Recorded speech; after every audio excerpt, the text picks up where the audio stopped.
We have our friend here, hindi siya gano'ng sikat. Baka hindi niyo kilala eh. Si, pakilala ka nga. Hello mga kaibigan, ako po si Swords Pinoy. Hindi, joke. Ako po si Guns Pinoy. At yan, sama ko si Jet Tactical. Hello guys, and for this video, we will be testing out this brand new Level 3A soft body armor by BAD International. So our friend PJ over at BAD International asked us to test this out. So it's soft body armor meant for everyday carry and for concealment. And we had 1 week of wearing this around, and we had some few insights. And the first one is the shape. So as you can see, there's a U, and this part is also armored. Okay, and so what that does is this part pushes out, and that does affect concealability. Okay, so my suggestion is to get rid of this part and just cut it out completely, and this will aid in making this vest easily concealable. And another feature of this vest is it has a pocket here where you can put ceramic plates in order to increase the overall protection of the vest. So you have one here in the front, and then you also have a pocket here in the back. Although for my use, I would prefer that this part be omitted. So because it adds overall thickness, and yeah, it's gonna make it even more concealable without this area right here. And another feature about this vest, which I'm not able to find anywhere else in the market, is this also doubles as a stab-proof vest. So later on in the video, we will also be testing that out. And so to test the ballistic and stab-proof protection of this vest, here are the items that we will be using. We won't be going to 9mm, we'll be going straight to 44 Magnum. We'll also be using 12 gauge 1 ounce slugs. Now for stab protection, we have a katana, we have this K-bar knife, and we also have this axe, but we're mostly interested in this end. And so let's go. Okay guys, so for stab protection, we will be doing it in the back side of the plate. We have our friend here, hindi siya gano'ng sikat. Baka hindi niyo kilala eh. Si, pakilala ka nga. Hello mga kaibigan, ako po si Swords Pinoy. Hindi, joke. Ako po si Guns Pinoy. At yan, sama ko si Jet Tactical. Okay, so let's start off with the knife.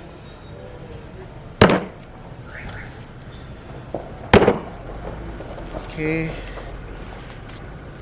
No penetration. I can't actually feel the knife. Yeah. Okay, so let's try slashing. So as you can see, the carrier itself is not slash proof, but there we've exposed the Kevlar inside, and yeah, so yeah, it's very hard to slash through this vest. And now the axe. You find this one? Huh?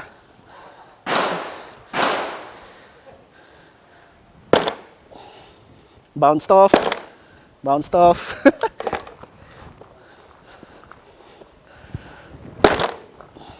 See?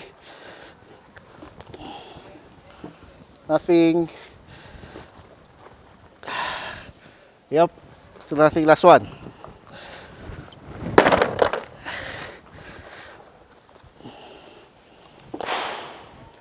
Yeah. So for last test, let's try out the katana.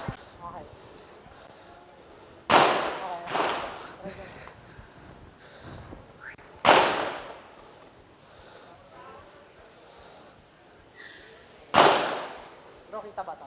Ha? Ay, hindi. Sige, sige.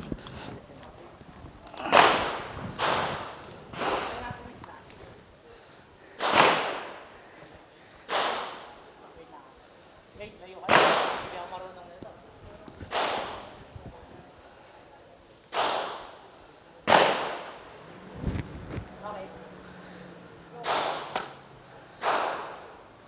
Okay.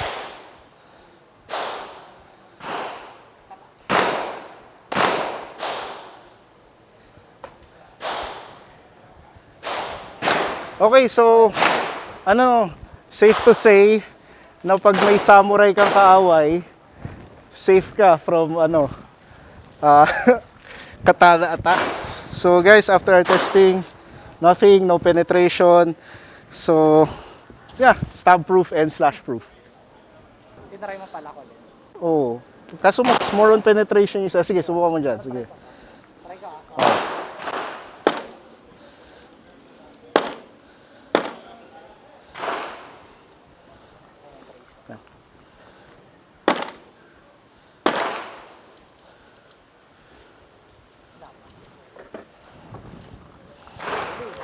Wala.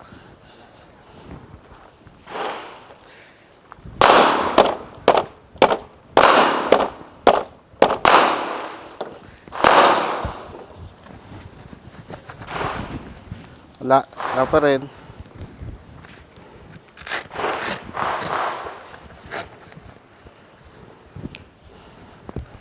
Here, wala. Okay. Last one na. Para ano na. Hop. Wala.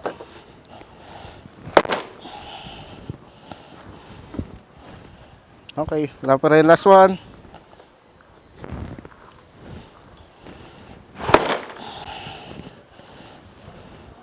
Wala. Okay. So when it comes to slash and stab protection, I'm very confident that this vest can handle it. And so now, let's find out how this vest stands up to ballistic threats. Okay, so guys, as you can see here, fresh front plate of the BAD Level 3A vest. For this ballistic test, we will be using Magtech FMJ 44 Magnum 240 grain projectile. So let's go.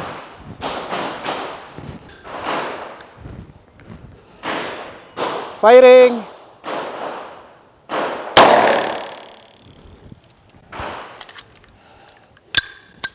Let's check it out.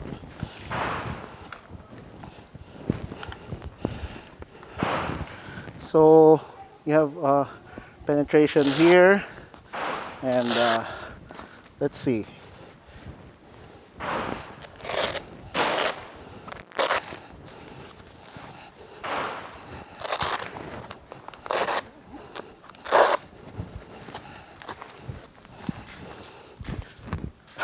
No penetration, it's clean. Let me just put.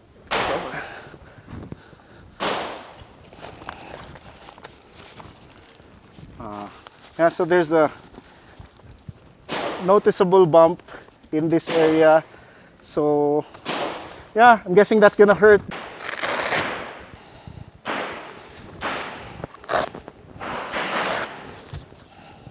Tara nga.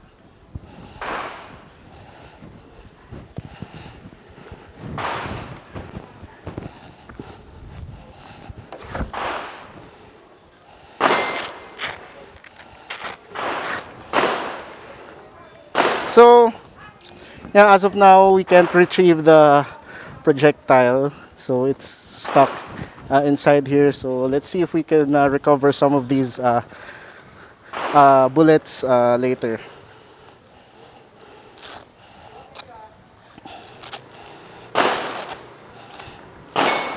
Okay, so with our 44 Magnum, there was no penetration of the vest. Now we're moving up to 12 gauge shotgun. We are using 1 ounce 12 gauge slug by Armscore.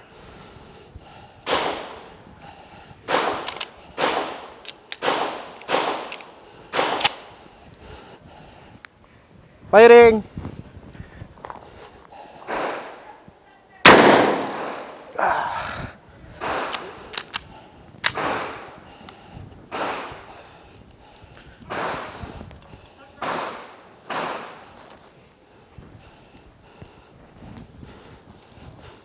So right there, yeah, that is a big hole.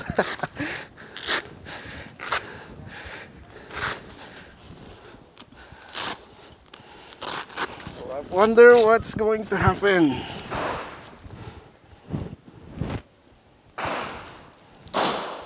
Went right through. No, it didn't. Okay, so as you can see, the slug is still inside the vest, and we'll see. We'll see what happened.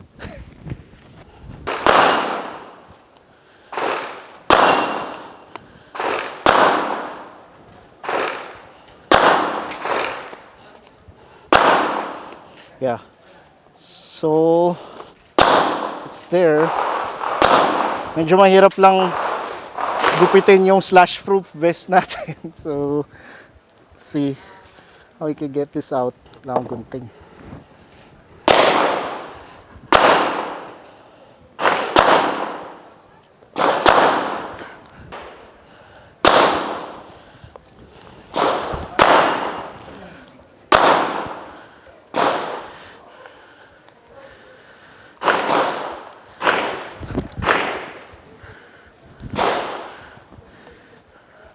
Ano nangyari dito?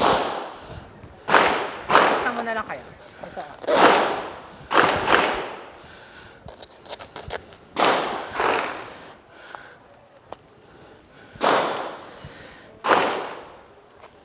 Kumin yung wad, do. Wad to, di ba? Okay. So, there's a slug. It managed to penetrate, but yeah. Okay, guys. So, it's a new day. We decided to test 22 TCM sa ating bulletproof vest. Wala. So the only penetration is from the 12 gauge slug, and so we'll try it out with 22 TCM for now.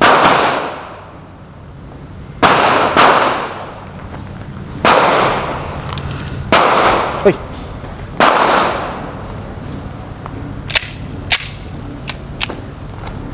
Okay. Firing.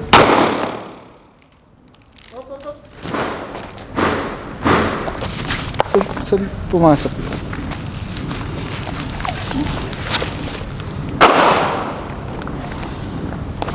Ito. Sobrang liit ng butas, guys. So somewhere here. Ako na.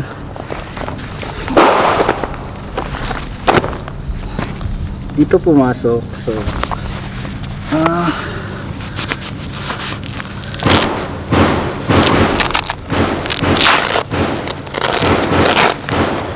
so 22 TCM. Ito nandito, you can feel it here. So no penetration, but I think that's because soft point siya. So since wala pa full metal version ng 22 TCM, so let's see in the future baka ma-penetrate na niya to.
Yan, very sterile tayo.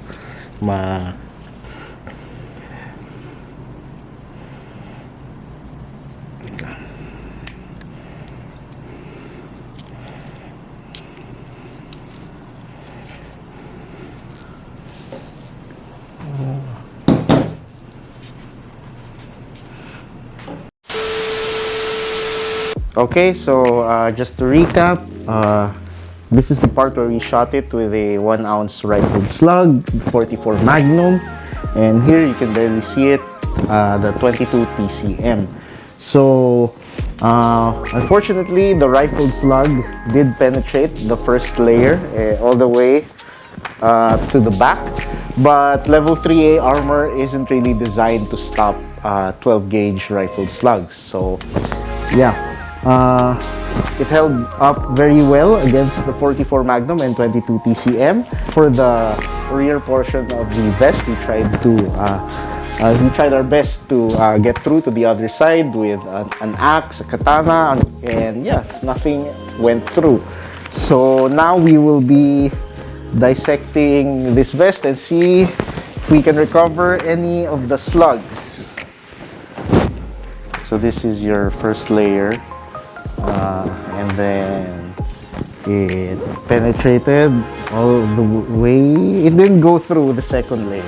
Okay, so let's get rid of this now.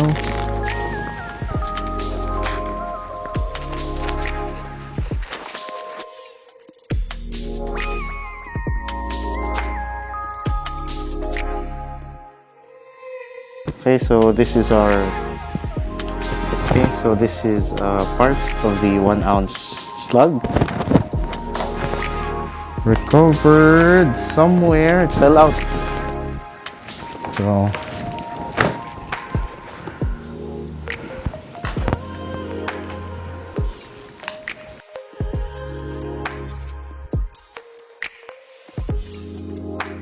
okay, so for the rear portion, you can see that the slug only penetrated the foam part of the vest. As you can see, the ballistic part here is still intact.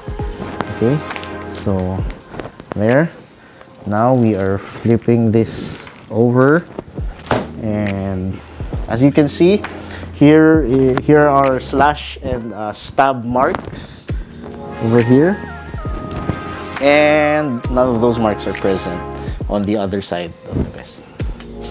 Okay, so it's safe to say that this vest is going to protect you when it comes to stab and slash threats. So there.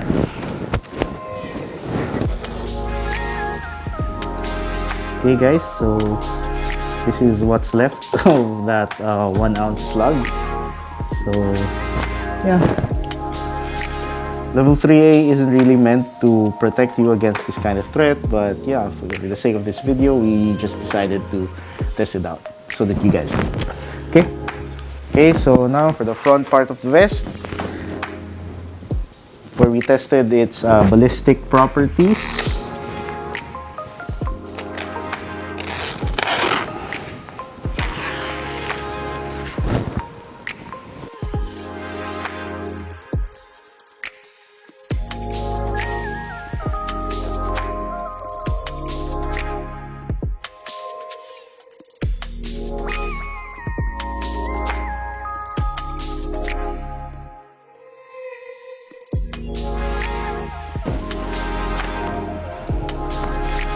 Okay, so wait up, let's flip it over. Okay, so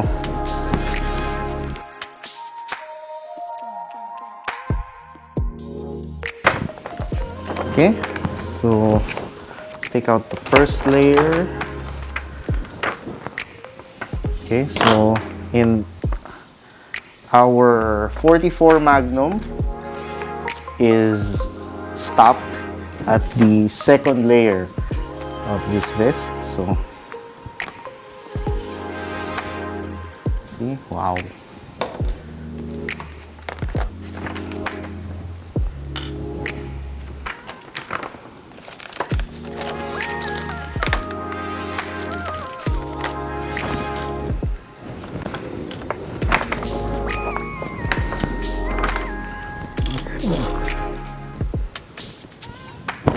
So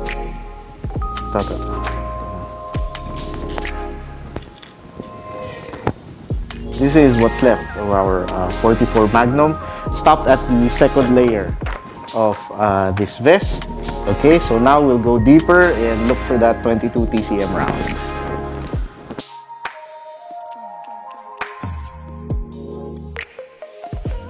So I have some fragments here from that 22 TCM.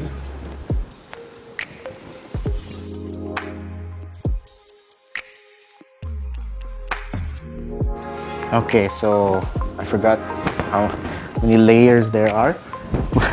That was, but look. So, in terms of ballistic performance against body armor, as you can see, 22 TCM penetrates deeper, and where the 44 Magnum was stopped at the second layer of this vest, the 22 TCM went through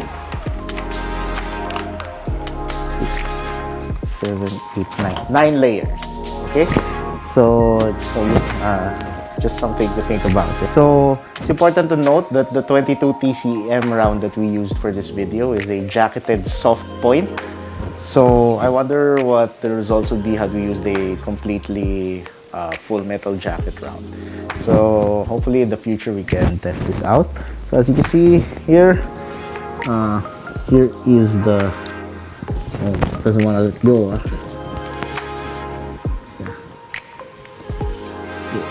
This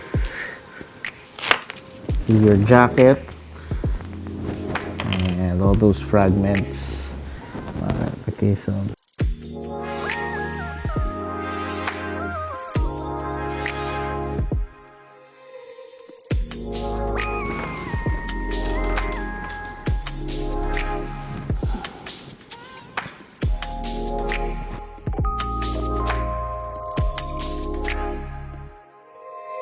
okay, so the wad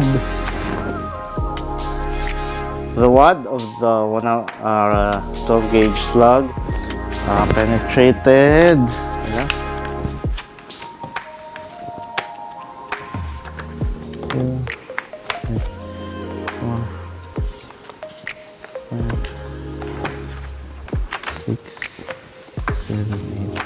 So we were able to recover the plastic wad of the 1 ounce slug at the 11th layer.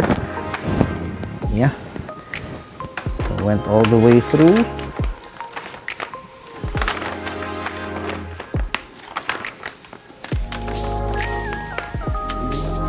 And there you go. Okay guys, so these are all the bullet fragments that we were able to recover. So 22 TCM, 44 Magnum, and the 12 gauge slug. 12 gauge slug went all the way through. 44 Magnum was only stopped at the second layer, and the 22 TCM went further but was stopped by the vest somewhere around the 8th and 9th layer. Okay guys, so that was our review of the BAD Level 3A soft armor. So it performed exceedingly well when it comes to both ballistic and stab protection. And with that guys, we'd like to thank BAD International for trusting us with making this review. And with that, BAD International has given the viewers of this channel a special promo code. It's BADJET. Use that code in their website to get 15% off site-wide for all their products. And that's it guys, and that was our review of the soft body armor by BAD International, and I hope to see you in the next one.